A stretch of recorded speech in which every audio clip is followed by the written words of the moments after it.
এই বাচ্চার কথা কেউ মনে রাখবে না, এই বাচ্চাটার কথা কেউ মনে রাখবে না। 3 মাস পরে, 6 মাস পরে, 1 বছর পরে আরো নতুন ইস্যু আসবে, আরো নতুন পাপ হবে, আরো বড় বড় ঘটনা ঘটবে। এরপরে মানুষ এই বাচ্চাটাকে ভুলে যাবে। তো এই বাচ্চাটা কি তার মৃত্যু যন্ত্রণা ভুলতে পারবে? তার সম্মানহানি ভুলতে পারবে? তার পিতামাতাকে ভুলতে পারবে?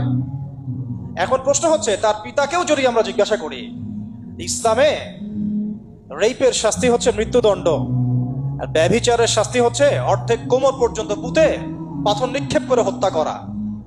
এবং বিবাহিত ব্যক্তি হলে এই শাস্তি, অবিবাহিত হলে 100 বেত্রাঘাত, 1 বছরের নির্বাসন এবং সমাজ থেকে বয়কট করা। আর ধর্ষণ হলে সরাসরি মৃত্যুদণ্ড।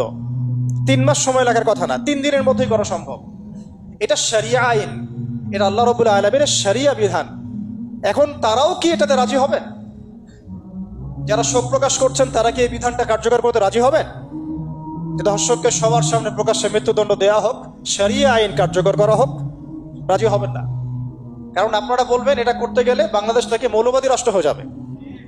তো সমস্যার গোড়ায় আপনারা যেতে চান না, ডালপালা নিয়ে নাড়াচাড়া করেন।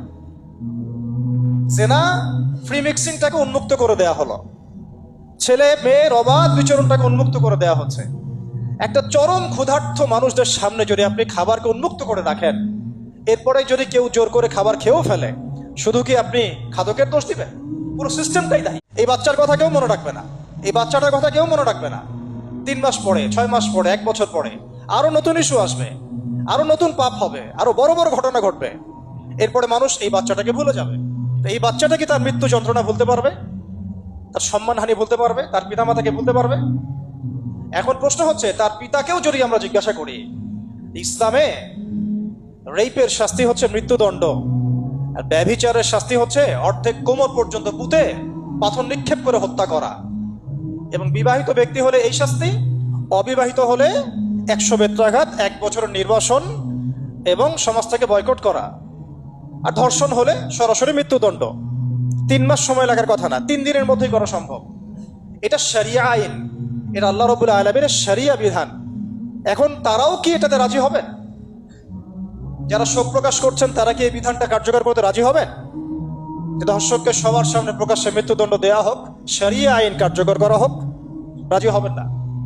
কারণ আপনারা বলবেন এটা করতে গেলে বাংলাদেশ থেকে মৌলবাদী রাষ্ট্র হয়ে যাবে। তো সমস্যার গোড়ায় আপনারা যেতে চান না, ডালপালা নিয়ে নাড়াচাড়া করেন।